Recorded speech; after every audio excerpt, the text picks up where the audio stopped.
Assalamualaikum warahmatullahi wabarakatuh. Sahabat semuanya, bertemu kembali dengan channel Diskusi Hukum.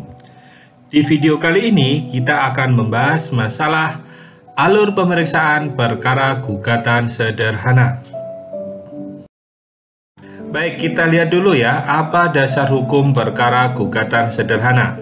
Yang pertama yaitu Peraturan Mahkamah Agung Republik Indonesia Nomor 2 Tahun 2015 tentang tata cara penyelesaian gugatan sederhana.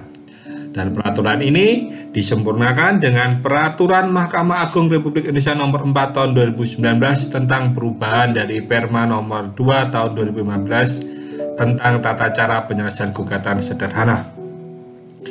Baik, sebelum melihat alur pemeriksaan, alangkah baiknya kita lihat ruang lingkup gugatan sederhana itu sendiri, yaitu sebagaimana dalam pasal 3 dan pasal 4 Perma Gugatan Sederhana. Yang menjadi ruang lingkup yang pertama yaitu perkara cedera janji atau wan prestasi atau perbuatan melawan hukum yang nilai gugatan material maksimal yaitu 500 juta rupiah. Jadi di situ ditentukan nilai gugatan material maksimal adalah 500 juta rupiah.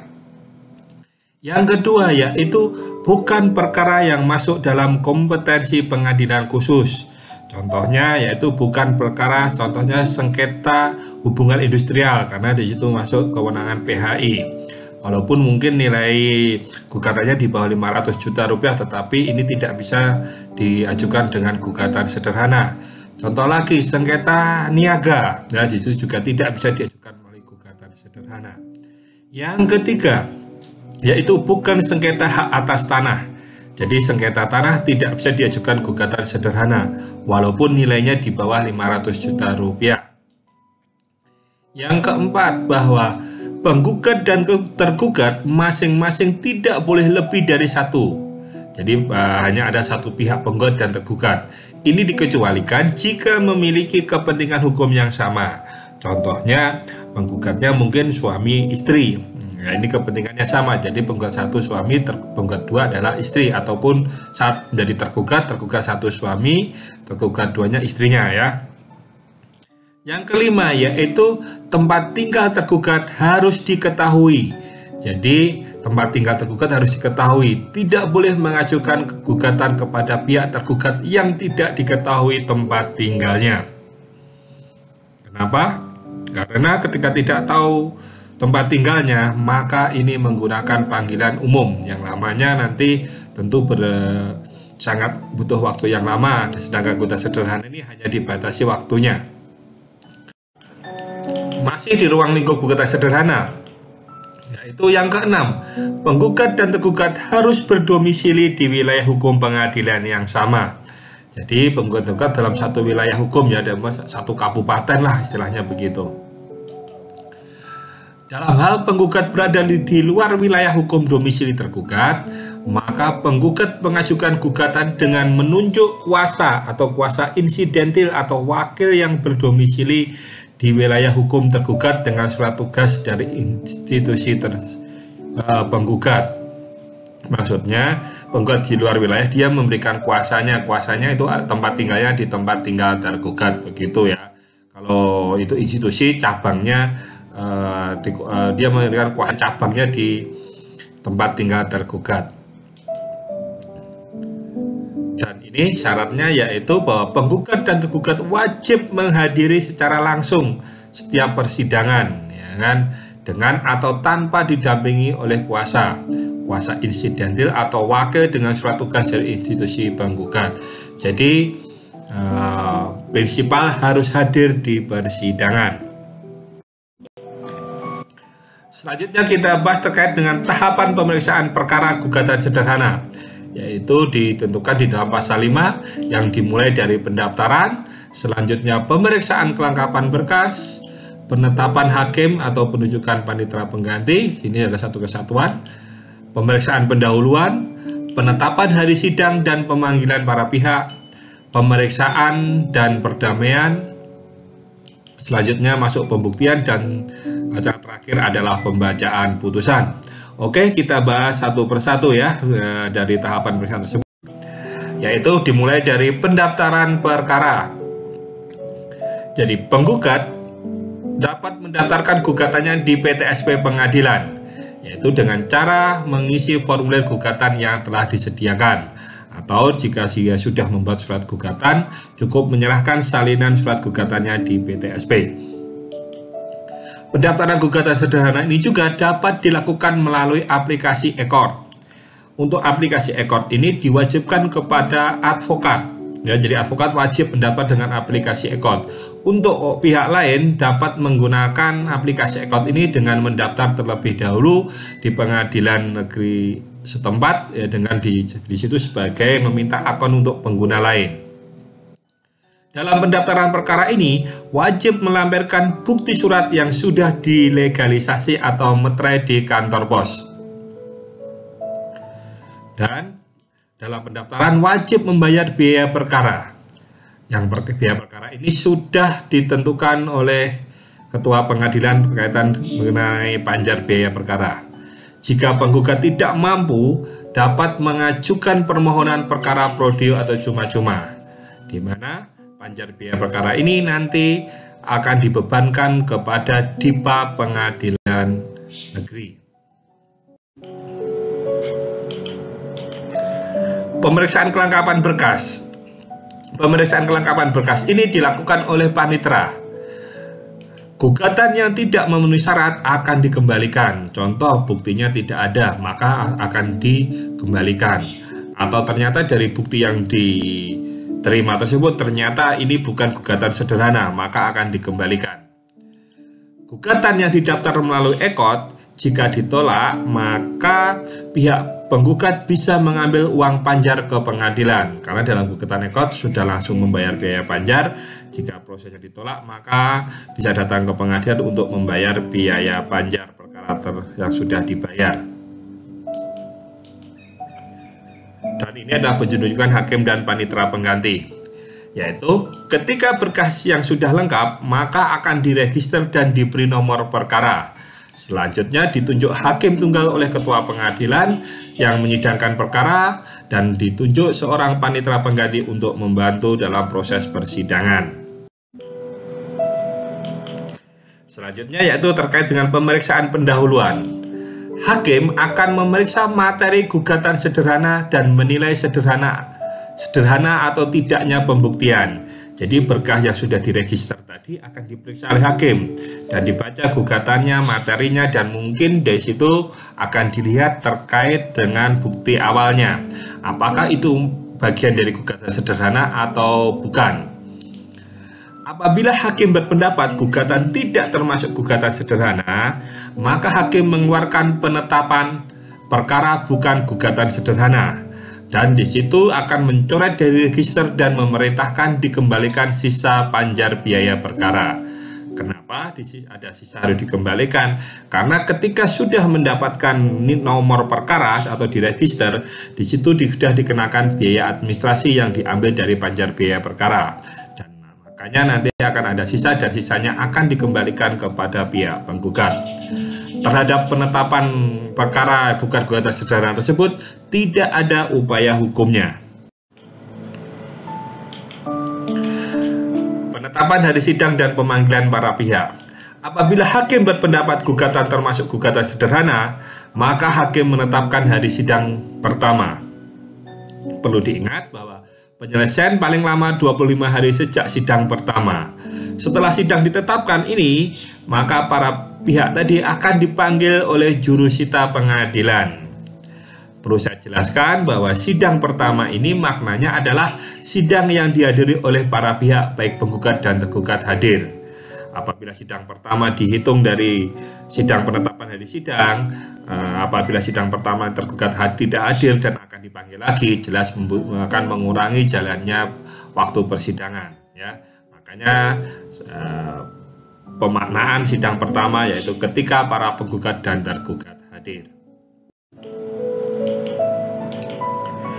Ini tentang keterhadiran para pihak dalam gugatan sederhana. Ini ditentukan dalam pasal 13, yaitu di situ ada implikasi hukumnya. Yang pertama yaitu apabila penggugat tidak hadir pada hari sidang pertama tanpa alasan yang sah, maka gugatan gugur. Di sini akan gugatan dijatuhkan putusan gugur. Nah, sedangkan apabila pihak tergugat tidak hadir pada sidang pertama, maka akan dilakukan panggilan yang kedua. Dan apabila pada panggilan kedua tergugat tetap tidak hadir, pada sudah dipanggil secara sah dan patut, maka hakim memutus perkara tersebut secara first take atau di luar hadirnya tergugat.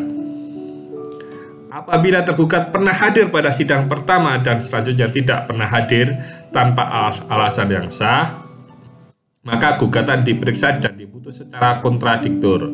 Artinya apa? Putusan kontradiktur di sini bahwa tergugat dianggap hadir dan tergugat ketidakhadiran tergugat untuk selanjutnya ini dianggap telah melepaskan haknya untuk mengajukan pembelaan, atau tergugat dianggap telah melepaskan kepentingan untuk mengajukan pembelaan atas dalil-dalil yang dibantahnya ataupun mungkin dibenarkannya, ya, begitu.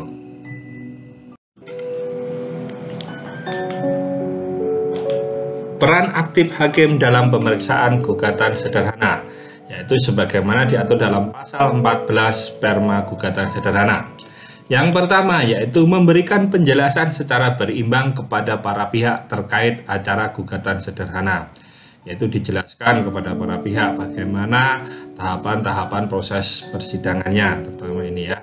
Yang kedua yaitu mengupayakan perdamaian di dalam maupun di luar pengadilan. Maksudnya diajak untuk menyelesaikan secara perdamaian, diminta dibahas untuk di dalam persidangan maupun di luar pengadilan, yaitu kepada para pihak agar menemukan solusi damainya, ya. Yang ketiga yaitu menuntun para pihak dalam pembuktian. Jadi diminta pihak penggugat ketika membuktikan dalilnya apa yang harus dibuktikan. Begitu juga tergugat apa dalil bantahannya. Dan di situ menjelaskan upaya hukum. Upaya hukum apa yang harus ditempuh apabila para pihak ini tidak menerima putusan yang akan dijatuhkan. Perlu diingat bahwa peran aktif hakim harus dilakukan di dalam persidangan yang dihadiri oleh para pihak. Jadi tidak boleh diberikan penjelasan di luar persidangan, ya, begitu. Pemeriksaan persidangan, yaitu pada hari sidang pertama tadi wajib diupayakan perdamaian dengan memperhatikan waktu 25 hari, ya, tinggal waktu mediasi tadi. Di dalam pasal 15, ya. Apabila tercapai perdamaian, maka hakim membuat akta perdamaian dan putusan akta perdamaian tidak dapat dilakukan upaya hukum. Apabila tercapai perdamaian di luar pengadilan dan tidak dilaporkan, maka sidang tidak terikat dengan perdamaian tersebut. Ya, alur pokok persidangan makanya yaitu dimulai dengan gugatan, jawaban, pembuktian, dan pembacaan putusan. Dalam tahap pemeriksaan,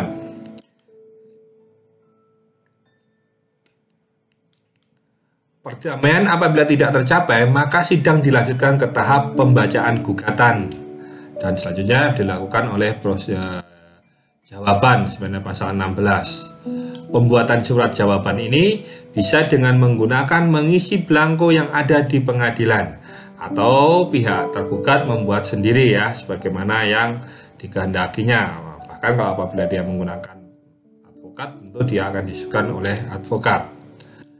Dalam gugatan sederhana tidak dapat diajukan tuntutan provisi. Jadi pihak penggugat tidak boleh mengajukan tuntutan provisi.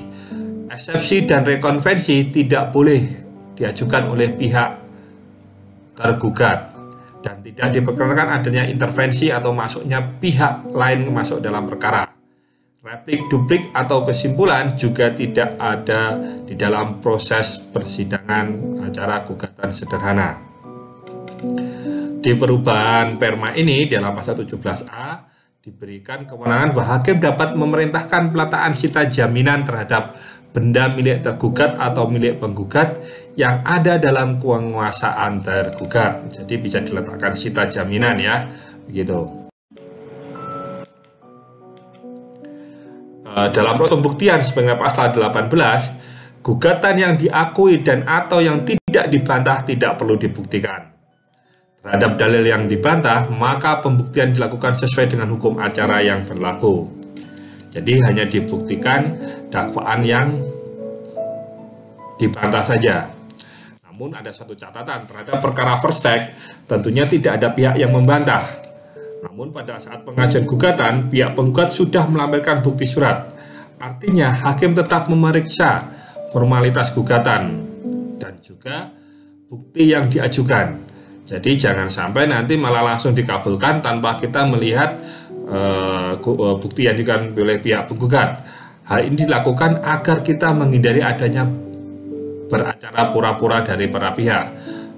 Sudah penggugat bersekongkol dengan tergugat tidak datang cara first take, jadi dikabulkan maka tidak periksa lah. Ini harus kita hindari di situ ya. Untuk putusan hari ini sudah diatur dalam pasal 19 dan 20, yaitu dibacakan dalam persidangan yang dinyatakan terbuka untuk umum. Hakim memberitahukan hak atau upaya hukum pada para pihak untuk mengajukan keberatan. Dalam hal pihak tidak hadir, putusan diberitahukan paling lambat 2 hari sejak diucapkan. Dan salinan putusan diberikan kepada para pihak atas permintaan paling lambat 2 hari sejak diucapkan. Ya, untuk upaya hukum gugatan sederhana akan dibahas dalam video selanjutnya. Saya ucapkan terima kasih sudah menonton video ini. Jangan lupa klik tanda lonceng dan subscribe channel kami sehingga nanti Anda akan mendapatkan pemberitahuan video-video kami selanjutnya. Sampai bertemu di kesempatan yang akan datang dengan video-video kami selanjutnya tentang penjelasan hukum.